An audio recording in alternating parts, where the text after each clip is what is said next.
Hi there, my name's Matthew Messmer. I'm a allied health professional, credentialed diabetes educator, and registered nurse. I run Astute Diabetes in the beautiful Adelaide Hills in South Australia. Today I'm talking directly to my fellow allied health professionals to talk about something truly thrilling in a satire and foundational way. And that thing is government paperwork. I know, try and contain your excitement. So we're all familiar with the GP management plan and team care arrangements, a bureaucratic piece of foreplay that is designed to help the patient get the care they need, eventually. But as of the 1st of July 2025, the GP management plan team care arrangement is getting replaced with the interestingly named the General Practitioner Chronic Conditions Management Plan, the GPCCMP for short.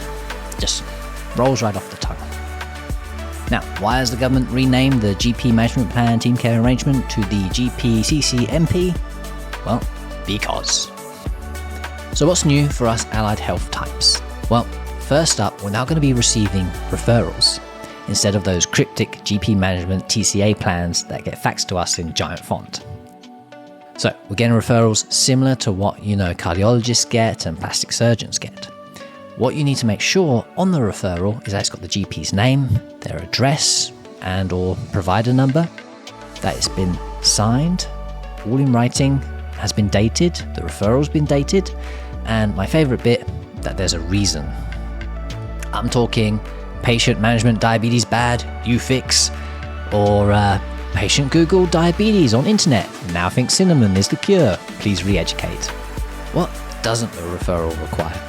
Surprisingly, the referral doesn't require the name of the allied health professional, which has me wondering if it's just addressed to the Credentialled Diabetes Educator. Does that mean I can intercept my competitions patients?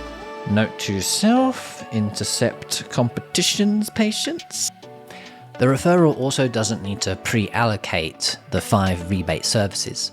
So the GP management team care arrangement plan, you'd have all 5 of the rebates pre-allocated to various allied health professionals, such as 5 being allocated to the podiatrist, or maybe all 5 being given to the podiatrist, or in a really rare circumstance, all 5 rebates being given to the podiatrist. So this pre-allocation is now gone.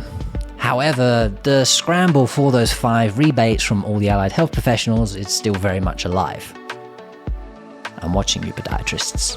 So you've got the referral, you've seen the patient. What do you, as an allied health professional, need to do now? Well, much like the GP management plans, team care arrangements, you're still expected to communicate with the GP for these 3 following reasons. If it was a singular session with the patient, you need to communicate for the first and last session of the patient, although good luck working out which one the last one is with the pre-allocation gone, and if it's clinically necessary. What do you need to include in this report? Well, any tests or assessments you did, any treatment you may have done, and also what the plan is with this patient going forward. So, for us allied health professionals, this sort of paperwork, we're all familiar with that sort of misery, so no problems there. So, other glorious adjustments. Well, you no longer have to email the GP clinic to accept any referrals and for the plan to be made. Gone are the days where we have to email the GP clinic back going, yes, thank you for putting me on their health care team, I'm happy to accept them, yada, yada, yada. Another one is GP clinics. Well, they no longer have to consult with 2 allied health professionals to initiate a GPCCMP plan. So you might actually find that you're the only allied health professional seeing this patient. I suppose it stops the shenanigans of trying to chat to the other allied health professional and realizing they haven't actually seen the patient in 5 years. Now, the GPCCMP, great news is it doesn't expire. But, and this is a big but, you need to make sure that it was at least created or has been reviewed in the past 18 months. Otherwise, no rebate. Final thoughts as a allied health professional, credentialed diabetes educator, and registered nurse.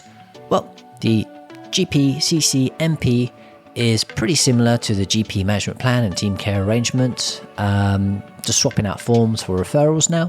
But you still have those 5 rebates, which is we're all going to be doing a mad scramble for to make sure the podiatrist doesn't get there first. I hope you've enjoyed this video. It's dated on the 15th of June 2025. I'll be sure to put in the link down below in the description, the MBS guidelines, so you can keep yourself up to date. I'm Matthew Messmer, Credentialled Diabetes Educator. Please feel free to visit my website at astutediabetes.com.au. And if you are an allied health professional in South Australia, feel free to give me a shout. I love to know who is around and what your passions are, so I can direct my patients to the right person. I hope you have a great day.